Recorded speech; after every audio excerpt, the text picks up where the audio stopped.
আসসালামু আলাইকুম এভরিওয়ান, সবাই কেমন আছেন? আশা করি আল্লাহর রহমতে ভালো আছেন।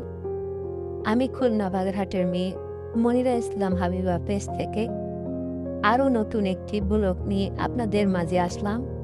প্লিজ যে যেখান থেকে আমার ভিডিওটি দেখছেন একটি লাইক দিয়ে ভিডিওটি কন্টিনিউ করবেন। যদি কোনো অংশে আপনাদের ভালো লাগে একটি সাবস্ক্রাইব করে পাশে থেকে যেতে পারেন। আপনাদের একটি লাইক আমাকে আরও নতুন একটি ভিডিও বানাতে উৎসাহ করে। আজকে ভিডিওটি শুরু করলাম রাতের খাবারের আয়োজন থেকে। আজকে রাতের খাবারে করেছিলাম আলু আর 2 পদের ডাল দিয়ে খিচুড়ি, তার সাথে গরুর কলিজা ভুনা। গরুর কলিজার সাথে একটু জিব্বা ছিল, সেটাও দিয়ে দিয়েছিলাম। একসাথে মিলিয়ে ভুনা করলাম। শুধু কলিজা খেতে আবার ভালো লাগে না, সেজন্য দুটো মিলিয়েই দিলাম। বাচ্চারা যেহেতু বাসায় এসেছে তাই ওদেরকে চেষ্টা করি 3 বেলাই গরম গরম রান্না করে খাওয়াতে, কারণ ওরা তো মাদ্রাসায় থাকে তখন তো ভালো খাবার খেতে পারে না। ওখানে যা দেয় সেটাই খেয়ে থাকতে হয়। এজন্য যখন বাসায় আসছে এখন সেজন্যই চেষ্টা করি যে 3 বেলাই ওদের গরম গরম খাবার রান্না করে খাওয়াতে।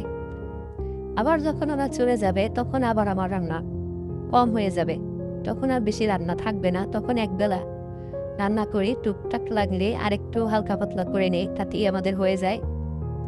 যেহেতু বাচ্চারা বাসায় আসলে একটু ভালো মন্দ করা লাগে, তখনই আমার একটু কাজটা বেড়ে যায়। আর বেশি একটু কাজ করতে গেলেই আমার শরীরটা বেশি অসুস্থ হয়ে পড়ে, কারণ আমি পানি ধরতে পারি না।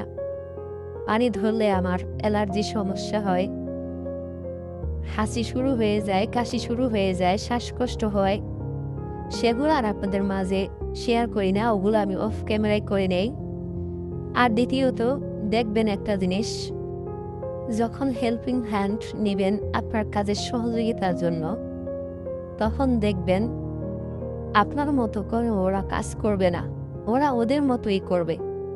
আপনি যতই ওদেরকে ভালোবাসেন, যতই আদর করেন, যত যাই করেন, ওরা ওদের মতোই করবে, আপনার মতো করে কখনোই কাজ করবে না। ওরা শুধু ফাঁকিবাজি করবে। সবাই যে এক সেটা আমি বলতেছি না, সবাই তো আর এক না। সবাই যদি এক হইতো তাহলে তো দুনিয়াটাই চলতো না। সব জায়গায় ভালো মন্দ মিলিয়ে আছে।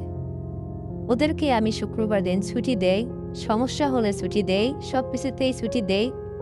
কোনো কিছুতে আমি বেতন কাটি না। এক্সট্রা অনেক ওদেরকে ভালোবাসি, অনেক সহযোগিতা করি, ওদের বিপদ আপদে পাশে থাকি। তারপরও দেখবেন ওরা ওদের মতোই করবে, সুযোগ বুঝেই কাজ করবে। আপনি যখন অসুস্থ থাকবেন তখন আপনি ওদের পাশে পাবেন না। হয় ওদের কেউ মারা গেছে, না হয় ওরা বাড়িতে গেছে, না হয় ওরা অসুস্থ, এরকমই হয়। আপনি ওদেরকে ঈদের বোনাস দেবেন, বাড়তি টাকা দেবেন, টাকা কাটবেন না। একটু বাড়তি কাজ করাইলে বিবেক করে আপনি বাড়তি টাকা দিয়ে দেবেন। সব কিছুতেই ওদেরকে সহযোগিতা করবেন। আপনার কাছে এসে বলবে এই সমস্যা সেই সমস্যা, এই সমস্যাগুলোও তাদের দেখবেন। তারপরও দেখবেন কি যে যখন ওরা কোনো কাজে ভুল করছে, তখন যদি আপনি বলেন যে এটা একটু হয় নাই, ওটা হয়নি, এভাবে করবেন, তখনই দেখবেন এদের মুখ চলা শুরু হয়ে যায়, মুখে মুখে তর্ক করে। যতদিন আপনি কিছু বলবেন না ততদিন আপনি ভালো। আপনার মতো ভালো আর এই দুনিয়ায় কেউ নেই। ভুল ধরলেই সমস্যা, ভুল ধরা যাবে না। যাই হোক, আজকে এ পর্যন্তই। আপনাদের সাথে আবারও দেখা হবে সামনের কোনো ভিডিওতে। সবাই ভালো থাকবেন, সুস্থ থাকবেন।